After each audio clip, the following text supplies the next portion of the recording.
The British presence in India is often romanticized as a civilizing mission, a narrative that has been perpetuated through generations. However, the reality is far darker and more complex. It was one of the greatest economic heists in history, a systematic plundering of resources.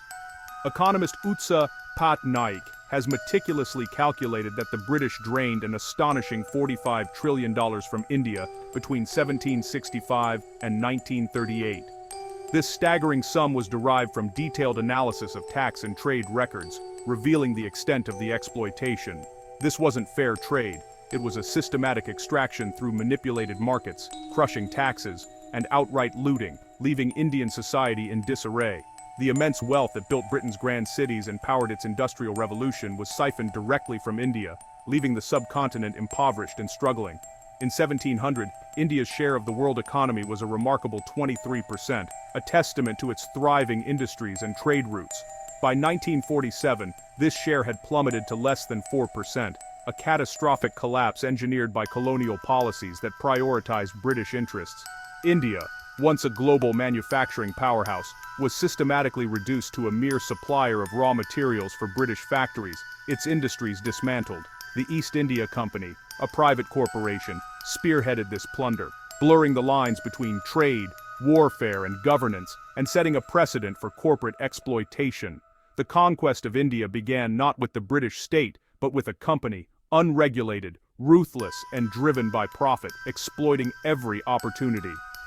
Understanding this corporate takeover is key to understanding the true nature of British rule and the immense wealth it extracted from India, reshaping its future. This is the story of how a company conquered a subcontinent, altering its destiny forever. For centuries, India was a fortress, its vastness and powerful kingdoms repelling even the likes of Alexander the Great. The Mughals, descendants of conquerors, built a sprawling empire, but even they never ruled all of India. The south remained a patchwork of strong, independent kingdoms, and power was always fragmented among Rajas, Nawabs, and Sultans. This political complexity made unified conquest nearly impossible, but it also created opportunities for outsiders to exploit rivalries. India was not a backward land waiting to be conquered. It was a sophisticated civilization with advanced governance and formidable armies. The idea that a handful of foreign traders could one day rule this land would have seemed absurd to the Mughal emperors. Yet, as the Mughal Empire weakened, the seeds of foreign intervention were sown, not by land, but by sea. A new era was about to begin. The European quest for spices brought the Portuguese to India's shores in 1498, launching a new era of maritime trade and colonialism. The Portuguese came as conquerors, using naval power to dominate sea lanes and extort local merchants. Their fortified trading posts shattered the old balance of power. Soon, the Dutch and French followed, each establishing their own companies and outposts, competing fiercely for control of trade. The Dutch focused on the Spice Islands, but also built a presence in India, while the French established Pondicherry and began intervening in local politics. By lending European troops to Indian rulers, the French gained influence, a strategy the British would soon perfect.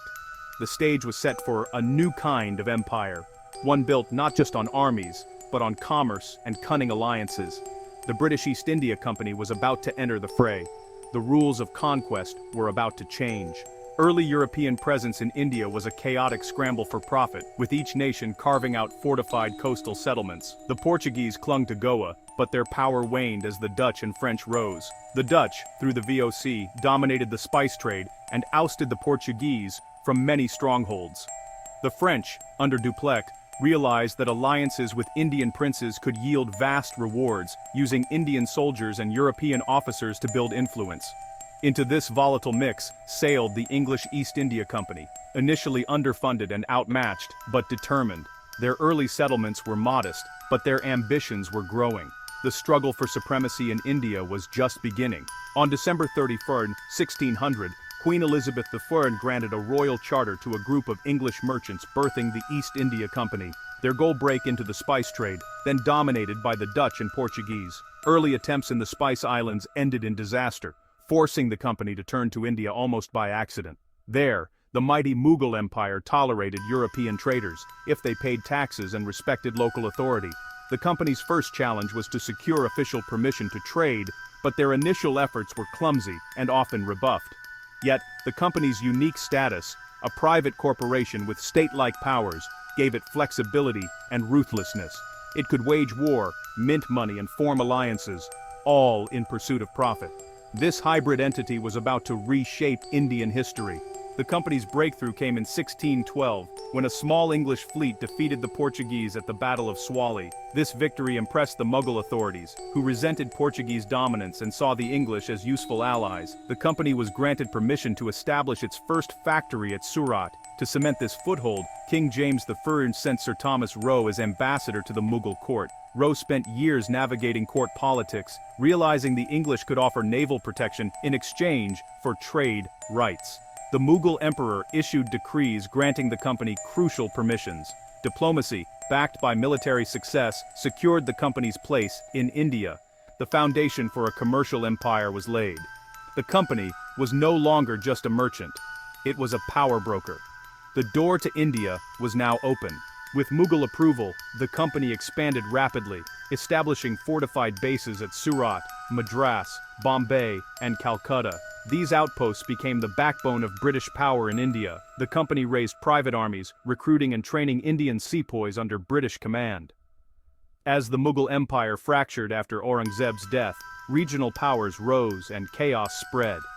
The company, with its disciplined army and secure bases, was perfectly positioned to exploit the turmoil. Political instability became opportunity. The company shifted from merchant to military and political player, realizing that control meant profit. Forts became springboards for expansion. The stage was set for corporate conquest. The mid-1700s marked a dramatic turning point for the British East India Company, as it began its transformation from a mere trading enterprise into a powerful ruler of vast territories. Anglo-French rivalry erupted on Indian soil, with both companies waging fierce proxy wars for supremacy, drawing in local rulers and reshaping the political landscape. Robert Clive's audacious tactics, exemplified by the Siege of Arcot, demonstrated that small disciplined company forces could outmaneuver and defeat much larger Indian armies, changing the balance of power. The ultimate prize in this struggle was Bengal, the richest and most coveted Mughal province, renowned for its immense wealth and flourishing trade. In 1757, at the pivotal Battle of Plassey, Clive's secret alliance with Mir Jafar ensured a decisive British victory and the downfall of Siraj-ud-Dawla, forever altering India's fate. The company emerged as the true power in Bengal, plundering its treasury in what became known as the Great Loot, draining the province's riches for its own gain. This sudden windfall funded a massive expansion of the company's private army, transforming it into a formidable force that would soon rival the armies of Indian kings. Armed with Bengal's wealth, the company launched a relentless century of conquest, using warfare, cunning alliances, and annexation to devour India, kingdom by kingdom, region by region. A private corporation answerable only to its distant shareholders in London was now conquering an empire on the other side of the world. The anarchy and fragmentation of the subcontinent became the company's greatest opportunity, allowing it to exploit divisions and expand its control. The merchant's ledger had transformed into the conqueror's sword, as trade gave way to domination. India was being consumed piece by a corporation whose ambition knew no bounds. The East India Company's conquest was not just a military campaign, but a corporate takeover on a staggering scale, unlike anything the world had seen before. What began as a trading venture soon transformed into a force that would shape the destiny of an entire subcontinent.